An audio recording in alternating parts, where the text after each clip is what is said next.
What are the social determinants of health? Social determinants of health are the societal, environmental, cultural, and economic conditions in which we live, work, and play. Why is it important for us to talk about this? The social determinants of health are the most powerful predictor of health and welfare of all communities and individuals within that community. Understanding the social determinants of health can provide us with a foundation for knowing where to most effectively intervene to affect sustainable change for healthy people and communities. Good day. My name is Dr. Neal Palafox, and today I will be talking to you about the social determinants of health. As we go along life within the communities in which we live, work, and play, we sometimes become unhealthy and fall off the edge of health and become sick.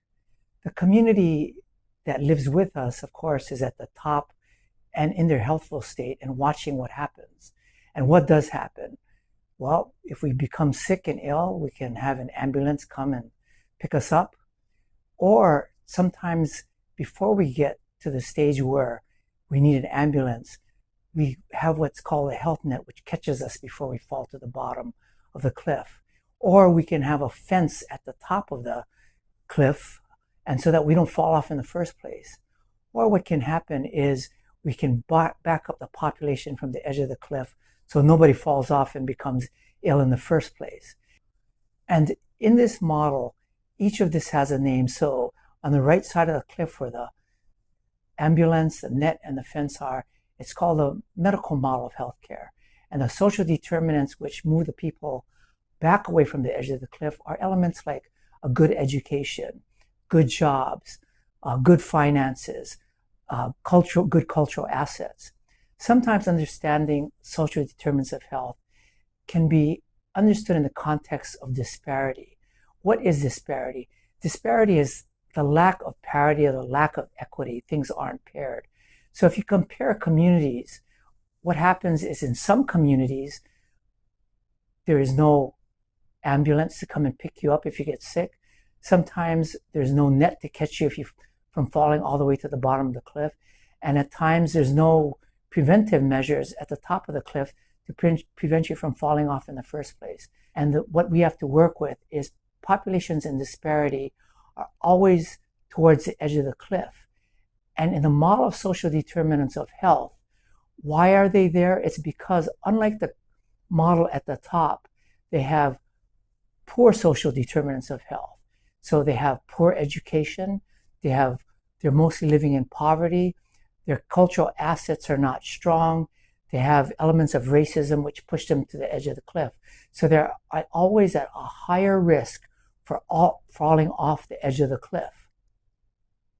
Your healthcare status, as we portrayed in the previous slides, is really determined by many different things. It can be determined by your gender, if you're male or female.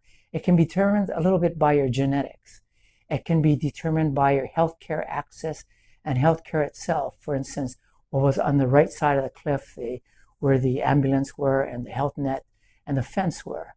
But it can be also determined by the social determinants of health, which are the environment you live in, the education you have, and the income that you have.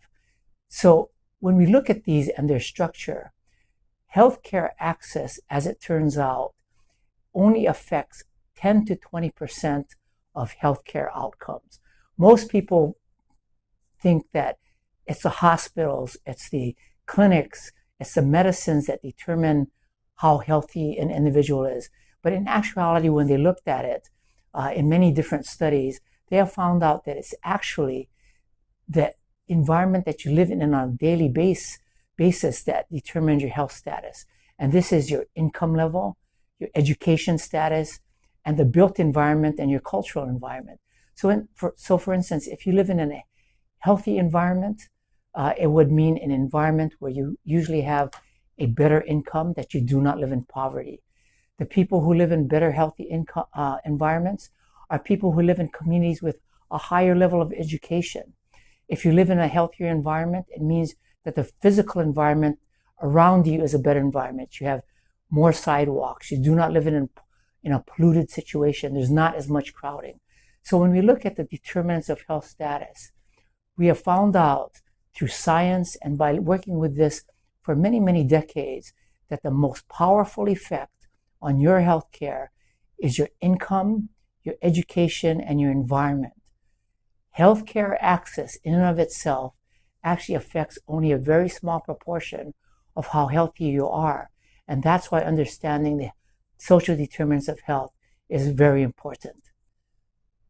There is scientific evidence about the power and the effect of the social determinants of health and the healthcare status of individuals and communities. These are studies that have been done between 1993 and 2012. And what is important in this slide is that healthcare at the bottom only affects between 10 to 25% at the most of your healthcare outcomes. And so, in other words, as an individual or as a community, good healthcare, your clinics, your ambulances, your immunizations, if all of that work perfectly, and I mean perfectly, it would only determine 25% at the most of your healthcare outcomes. All the rest of it is determined by the social determinants of health, your socioeconomic status, your physical environment, your social environment. So the social determinants of health in many studies have the greatest effect on the healthcare outcomes of all communities and individuals. And it's in this realm that we must intervene and learn how to intervene to create good, healthy societies and peoples. This slide is a schematic of population health, which was put together by Kindig and Stoddard in 2003. And what this slide depicts is that health outcomes and the distribution of good and bad health in a population is really determined by the patterns of health determinants over the life course. And the patterns of health determinants over a life course really are the social determinants of health, or predominantly the social determinants of health.